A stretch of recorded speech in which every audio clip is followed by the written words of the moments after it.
The imperial cormorants nesting on these shores also feed on the fish and crustaceans that sustain so many creatures here.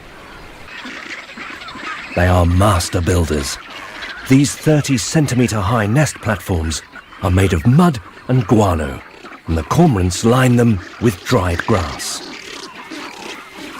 Fetching nest material is an arduous task, so it's much easier to pinch someone else's. Easier still to steal from an unattended nest.